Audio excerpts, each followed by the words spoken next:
Peace and love, everyone. Good morning. Thanks for being here live and by recording.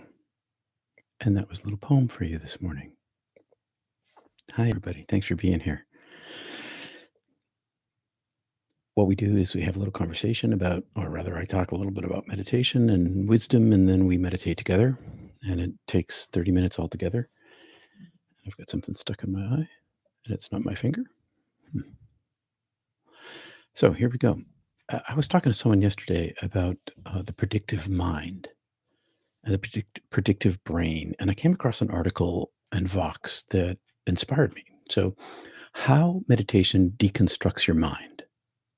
Today's talk is inspired by an essay titled How Meditation Deconstructs Your Mind, published this week in Vox. It highlights some of the latest scientific research on meditation and how meditation changes how our brains work. We'll explore key concepts like the predictive mind and precision weighting, and that's Weighting, weighting, heavy. It's heavy. The four main stages of meditation: focused attention, open monitoring, dual practices, and cessation. Let's start with the predictive mind. It's a fascinating psychological model that explains how our brains create the world we experience. The predictive mind, it rather than directly perceiving the world, our brain acts like a highly advanced prediction machine. It builds mental models based on past experiences called priors. These priors range from deeply ingrained evolutionary instincts to ancestral patterns to everyday personal habits. They shape how we see and react to the world. Meditation interacts with this system through predictive processing. It's the brain's way of aligning these mental models with sensory input. Meditation doesn't destroy the predictive mind, but it adjusts precision weighting. And that's what we do in our meditative practice. We use precision weighting. It's a kind of volume knob that determines how much influence each prior has on our perception. So, what's precision weighting? Think of precision weighting as the brain's way of deciding how important each prior is. For example, a strong prior like fear of ridicule might have a high precision weighting, making you extra sensitive to situations where you feel judged. And I'll tell you, as an ADHDer and dyslexic, I totally can relate to that. That was the story of my life when I was young. Meditation works by adjusting this volume knob to reduce the influence of these priors, leading to transformative shifts in how we see and respond to the world. We've talked about this. It gives you a responsive mind rather than a reactive mind. Now, let's walk through the four main stages briefly of meditation and how they affect the predictive mind. And we're going to come back to each one of these. Not today, but soon. Focused attention is the starting point for many meditation practices, and ours too. In these practices, we focus on a single object, such as our breath or a mantra or a sensation, a bodily sensation. This increases the precision of the focus point, making it stand out above everything else. At the same time, everything else fades into the background. The result is that the mind becomes quieter and less reactive. For example, focusing on the feeling of your left earlobe, or say between your knees, or your lower back, or the back top of your throat, can make all other sensations fade away. It's sort of like what they say when, if you want to take pain away in your thumb, could you hit it with a hammer, drop a sledgehammer on your toe, and you'll forget all about your thumb. So precision on a portion of your body and or a mantra. That's step one. Now, step two, we haven't talked a whole lot about this yet, but it's definitely part of the process. Open monitoring. After mastering focus,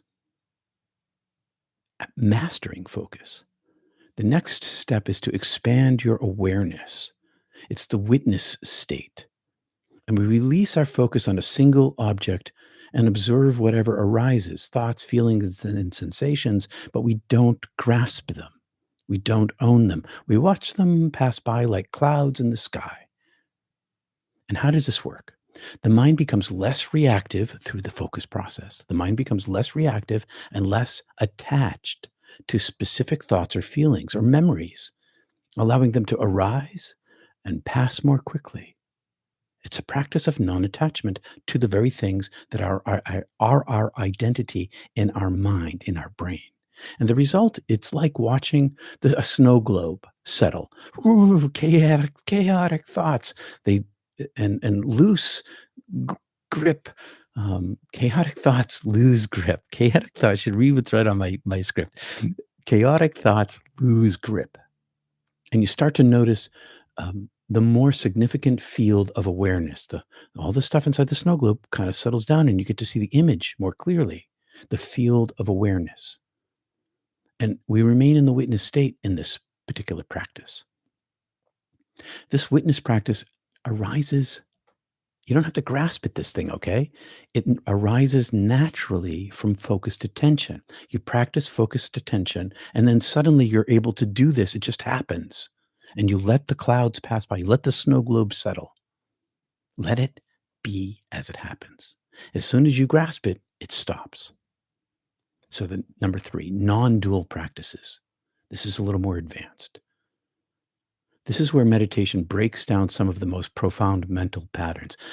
I've talked about this a little bit in the past, how I felt like a huge stone of my anger dropped away from me in the middle of meditation. This anger that I'd carried from my childhood against my family before my NDE and then after my NDE. But it was after my NDE that this stone dropped away and that anger just vanished. It deconstructed it. The practice undermined my own prior system and cleansed it. And it is the most profound mental pattern of open awareness. And we shift the focus of our awareness itself rather than on the contents of the awareness. We shift it to not being aware of the awareness. The mind reduces the influences of priors that create distinctions like me versus the world or good versus bad. And we experience a sense of unity with a lowercase u, often described as coming home. It's not an uppercase u because it's not full of the overpowering presence of the divine energy of light, but it is full of the truth of your consciousness in connection with that. It's often described as a coming home. This state reveals a deeper baseline, a deeper core of awareness hidden by our ordinary thinking. It's there, but we can't see it. There's like 2 doors. There's the front door that we see out of our eyes and the world and cessation, and then there's this back door that we don't even know is there. And this is how you get to the back door. And when that opens, you become aware of your higher self. And the last stage, the 4th stage, cessation. The deepest stage of meditation involves complete release, even of awareness itself. No longer witnessing state. Letting go of all expectations, including the need to be aware. Full surrender. It took me decades to finally let go of that last single thread. It wasn't until after my second NDE that happened. I just surrendered my awareness of myself, of my small self. Consciousness temporarily extinguishes, and the predictive mind, the thing that we started talking about, the predictive mind, bottoms out. When we emerge from this state, we may observe our minds reconstructing itself, kind of like booting back up again. And things are falling into place again. But it never falls into place the way it was before. Because now the awareness of self understands the absolute eternity of one's own soul. Once touched, always lived. Once touched, always desired. I said that yesterday about union. It's true about this state too. This offers a rare chance for self-reprogramming. This is how we overcome those things that overcame us and trauma in our childhood. It's deep and profound psychological rewiring, reconstructing, rebuilding, and abandoning all the parts that are not needed anymore. And it provides profound insight. This is why I meditate. This is why I hope you meditate. This is why I hope it will be a lifelong practice for you, because it does this slowly, but always, because the tools work. Meditation is transformative Meditation is transformative deconstruction, and it works by systematically loosening the grip of the priors that shape our perception of reality, all our trauma. It allows us to step outside ingrained habits and see the world and ourselves with fresh eyes. Now, as you deepen in your practice, your experiences may become increasingly profound and even strange. Your dreams may change. I mean, the nighttime dreams. As the mind lets go of its usual ways of thinking. Through this lens, meditation is far more than just a tool of relaxation, which it is. It's a transformative process reshaping how we experience and understand reality and ourselves. And I want to thank you for joining me here today by recording or live as we begin this journey into these 4 stages of meditation so we understand them better. Stay tuned as we dive deeper into these stages and upcoming talks. We focus heavily here on single-minded meditation and have done so for 388 episodes. Now, one of you has recently shifted from mantra and breath to bodily sensation and breath. And this is a significant accomplishment because it shows that we can exist with awareness without thought, and because it is one step closer to the witness state. So if you shifted from mantra to bodily focus and you're trying to struggle to make that happen again, make the aim gentle. Make the aim gentle like you do in your breath with your focus, but aim it at the body. And one way to establish this practice of bodily meditation is to listen to your breath and feel it at your breath at the back of your nasal passage at the top of your throat. There's a place where it's always, if you suck in the air through your nose right now, you can feel that space. It's kind of between the larynx and the nasal passages as they come into your esophagus. And it's a cooling feeling, and it will help you focus on your body. Now, peace be with all of you. And I appreciate your support. I can be here without you. I'm going to say hi to folk, and then let's just drop into meditation. Hi, Judith. Hi, Claire. Hi, Lynn and Basilia. Wendy, it's never too late to have the perfect childhood. Hey, Ken Root. Good to see you here a couple times, my brother. Good to see you. All right, so my feet are flat on the floor. My spine is straight. I'm going to keep my mic close to me for it's making noise. Let's keep it close to me for a moment, but I'm going to push it away so you don't have to listen to my breathing. The clock is set for the bottom of the hour. My feet are flat. My spine is straight. I'm going to do a little relaxation here. I'll put my hands down on my lap where I like them. Relaxing my feet and my calves and my thighs on the exhale. Dropping my shoulders. Relaxing my face. Breathing in through my nose to my belly, down my spine, using my mantra. Inflating the belly. Pausing. Exhale. Now bring your mind to the back of your throat.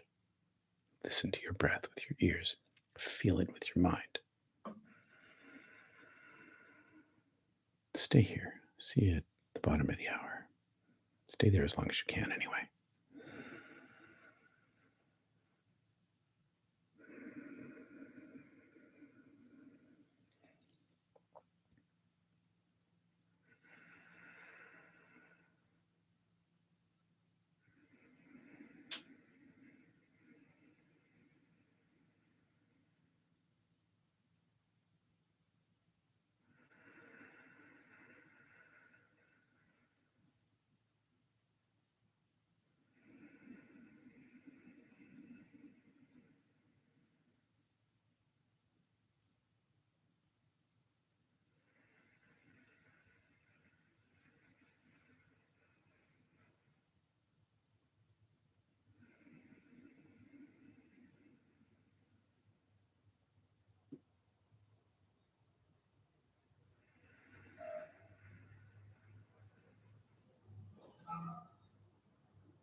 Slow and steady.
Peace and love.